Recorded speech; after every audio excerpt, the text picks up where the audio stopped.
Mate, I'm glad you're doing this tour because I was dirty that you guys didn't play Crave at the last time I saw you with Thornhill at Eaton's Hill. Mate, that's Kurt. Kurt's like Kurt developed this complex as he went on in his career where anything like if any of the songs that had repeated verses that didn't change or repeated choruses that didn't change, he didn't like playing them anymore. And so like Crave is one of those where he plays the same thing. And I'll try to explain to him. So it's not really about you wrote it. People come to see it. So that's, don't forget that. And B, like he just needs to focus on playing it well and make it sound good. Mm. So I don't think we've played Crave for, well, since 2018, hasn't been in the set, I would say. Yeah. So it's, Okay. sorry. So with the anniversary, are you playing the whole thing in order? How are you guys gonna?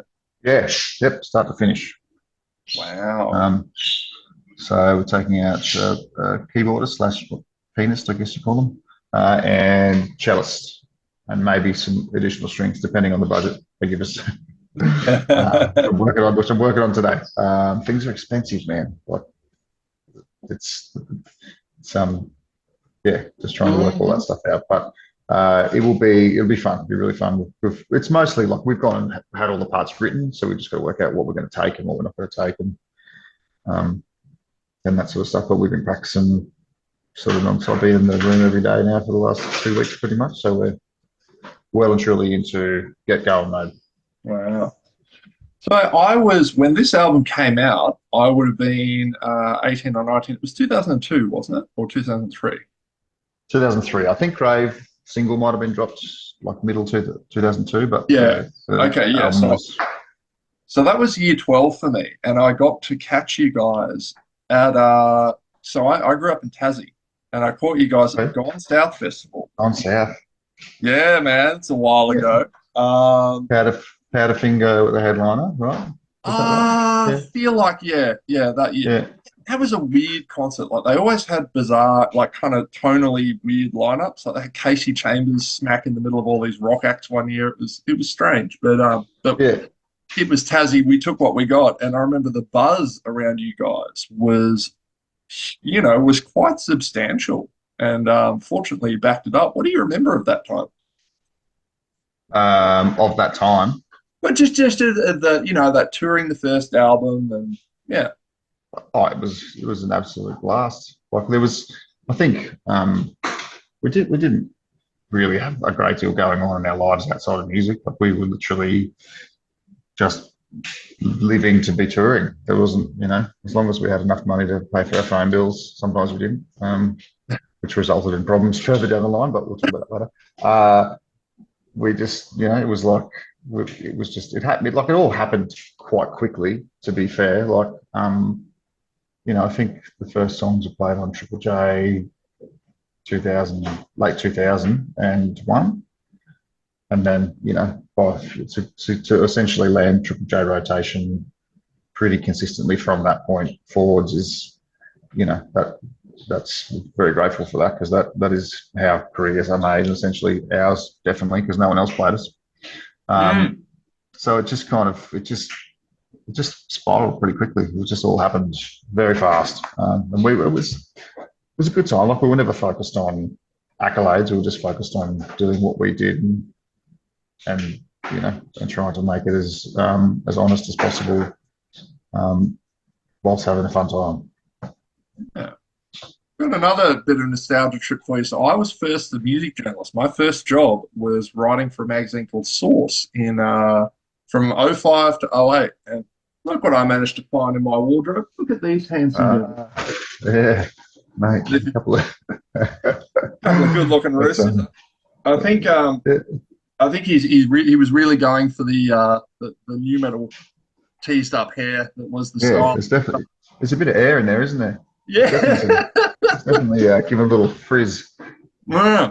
That was at the press club. I think those photos were taken. Yeah. It was a On the while ago. couch. So this is Yes. from 2006. Yeah. Yeah, they're So, the ones. oh man. Oh, there's another point for you. You were talking about things that are expensive. They're advertising $2 pots. If you can find Yeah, somewhere that sells mate. $2 beers. Tell me, I'll go there. You obviously won't, but I will. Yeah, mate. I think I bought 3 beers recently at a little craft beer place at Chermside, and it was nearly $60. And I was like, that's outrageous. I mean, you are uh, drinking at a craft beer place, so that's your first mistake. But that's right. Yeah, first mistake. Yeah, budget out the window. Second, you walk in the door. Um, and the problem with that is it's so hit and miss. Sometimes you're like, damn it, it was 20 yeah, bucks. It tasted terrible. Um, what, $20 so for some fizzy cat piss? Yeah. that's right. Yeah, great investment. But looking back on as you have, I imagine the process because I know you've been in the band for the entire span of it, more or less. I feel like going back and rehearsing all that begins here would have been a real trip because I imagine a lot of these songs you have not played in some of them maybe ever, you know. Yeah, definitely. Yeah, it's I've overwhelmed. I don't think we've ever played overwhelmed live before. We played Without Wings once, maybe twice. I remember playing it at a place called Tatra. I can't remember if that was soundcheck or at the show. And it was before the album was out. So I just remember thinking, because it was potentially one of those sound checks where, well, this is where my memory is a little confused. I can't remember if there was no one at the gig or if it was a sound check. uh, but I just remember thinking, because there was, a couple of people in there having a beer at the bar. I was like, God, this song is long. It's really long. Like it's great, lots of soundscapes, but Yeah, it's a really long song. And it's like these people don't appear to be enjoying this. Um, I was, so yeah. whatever. So yeah, there definitely is. Like we haven't played, so we'll be playing the intro for Feeling Silence. We've never played that into the song before. Um, the intro for the album and the outro for the album we'll be playing as well. So yeah, it's actually quite fun. I was daunted by the what was ahead when we first announced it, but then actually sort of sinking my teeth into the set in the room, the rehearsal room, has just been really quite fun. Would you, thinking back on the other albums in the catalog, when the time does come that anniversaries tick over, are there any of the other albums that you would be interested in revisiting in this fashion? Um, yeah, I think Amargo would be a good one. I think because an idea that we've been sort of playing with over the last couple of years was doing TVE with an orchestra kind of thing. Mm. Because I feel like there's a lot of melody through the catalogue, so there's a lot of room to really to play in that space. Um, so whether or not you would do a Margot or you might sort of do something like that, maybe that, or they could maybe land together as well. I don't know, but yeah, probably not Final Conversation at Kings. There's too much of that song of that album that just wasn't written. So it's a point of contention in the Tarago when we're traveling around. But yeah, just the album's not really, for my money, it doesn't flow. It's not a whole thing. I think we're definitely under a bit of pressure to get it out and probably jump the gun a little on it. Yeah, that's fair. I feel like But you would have a lot of potentially, contentious emotion, negative emotion maybe tied to something. It's kind of like Deftones not liking to play a whole lot of self-titled from 2003 because, yeah, half of them are going through divorce and drugs and all this horrible stuff. yeah, it's funny. It's funny how it time capsules like that, doesn't it? Like, and it goes both ways. Like for the punters when they come to shows, some people just I know stories of people meeting their wives at our shows, or husbands, vice versa, and then people also meeting or going to lots of gigs with friends that have passed away and that sort of thing. Like it really does become. It's more than just the music. It's a relationship almost that you have with the time and the space where you were. Brings back certain memories from when you were young, the glory days. Mm. Well, one thing I always respected about you guys is that uh, a lot of bands that I was a huge fan of knew never toured Tassie because I guess, gigs in Tassie were hit and miss. We were notorious for not showing up to shows. So You were you know, Hobart or were you at I was Launceston? Launceston, so Blimey, we were even the worse. saloon bar, the saloon bar.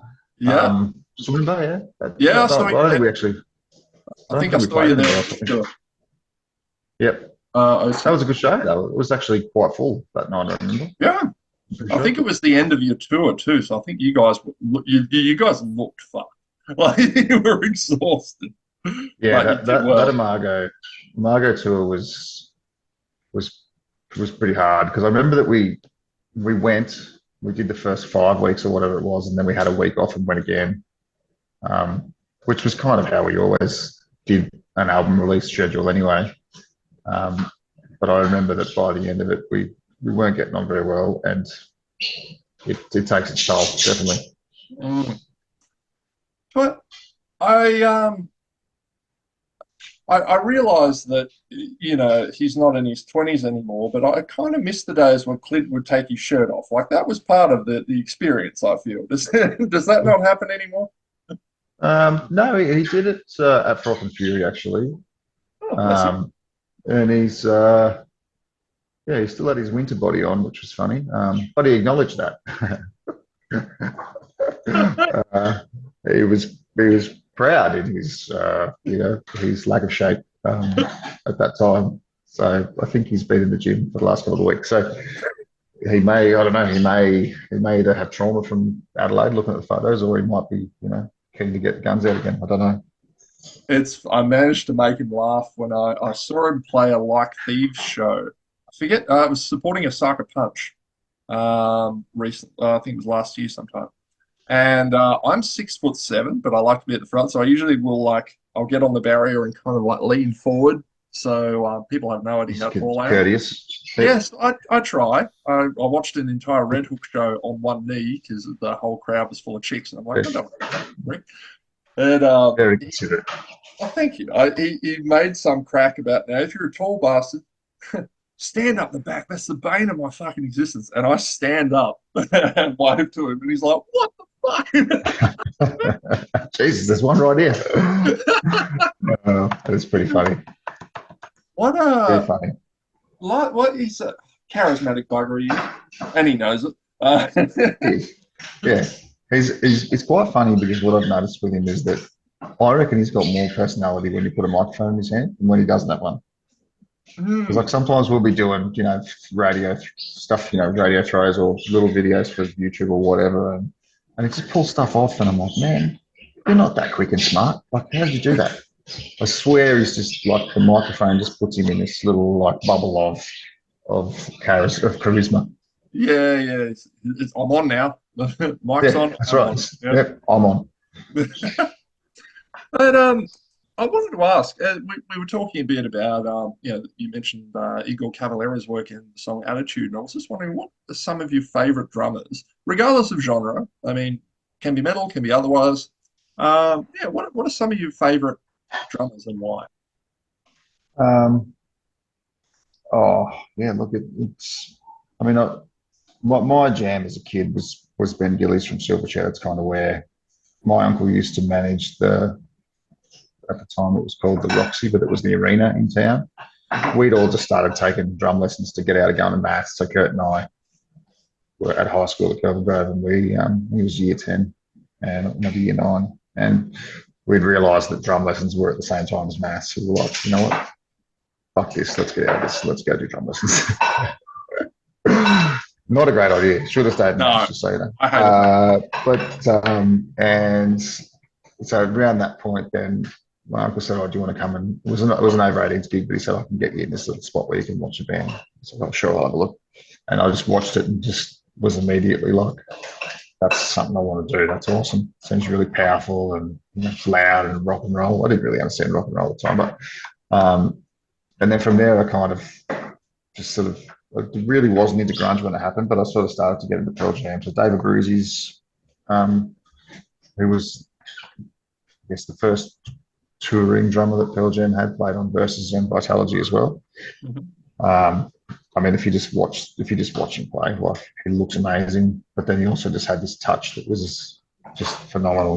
Could be so delicate in spots and then just so powerful in other parts. Um, John Stania from Helmet was probably where it really kind of, so just the Mm, way that if you really listen to most of the stuff that he did on Aftertaste, he got a little bit flashier, I think, but it was pretty straightforward kick and snare, like he wasn't doing much. He was just grooving the whole way through it, and I loved it. It was like, this is actually, like, that's to me, that's what drums were. It was like, it's kick and snare, and it's just groove. It's all groove. mm. Um, Uh, and then, the same space, you're listening to Igor. Obviously, that album was huge for me, Roots. And then moving forward from there, I got into a cog, so Lucius Borich. Like, that guy quite was awesome, because I kind of met Lou at the same time that I realized how awesome his band was. So I kind of got to grow knowing him as well, mhm. with how, with also understanding how talented. Um, yeah, amazing. So that was a great experience. The first kind of real music industry, peers kind of experience. He let me know. He showed me through his playing, not through words or, uh, you know, any real direction, but showed me that I had a long way to go. And then from there, a long way to go. Still got a long way to go. Carter Beauford from Dave Matthews Band just didn't sound like anything I was used to. They played open-handed. I don't know if you've watched much of him, but he's an absolute monster. Uh, I guess it's probably Matt Cameron from Soundgarden. I think the first couple there are definitely like Abe Cunningham. Um, just that time there was, there wasn't. I wouldn't say it was like a real flashy period of time for music, but it was definitely there was a lot of feeling. A lot of those Mm. guys just had a lot of feel. It Well, wasn't about precision. Cunningham in particular is like the master of kind of underplaying. He does not show off at all, but he's so Yeah, good. Like, yeah, it really plays into, what the guitarist is, whatever sort of emotion the guitarist is bringing to the table. Okay, Abe's got it. It's like, cool. I'm on board. I know what story you're telling, yeah, and here's my, really adds to the whole picture. Like some of that stuff off White Pony, phenomenal. Like, just the second you hear it, you're just like, oh God, take me back there. yeah. Yeah, it was a great time to be alive. Listen to that record. Um, so that, yeah, I mean, this could go on forever, because then obviously as you start to go, there's Tool. I wasn't a huge Danny Carey fan. It definitely was beyond my capacity to learn a Tool And song. I did not have time. then Some guys would come in and go, "Oh, I just learned that whole song, the whole album." I'd be like, "Jesus Christ, get a uh, life." you have Danny Carey, and then you have like Thomas Hark from Meshuggah, and it's just like, oh, fuck off. What? Yeah, yeah, mate. And I still now, like, I still probably more so now than I did back then. Think about, like, what happens if you just forget?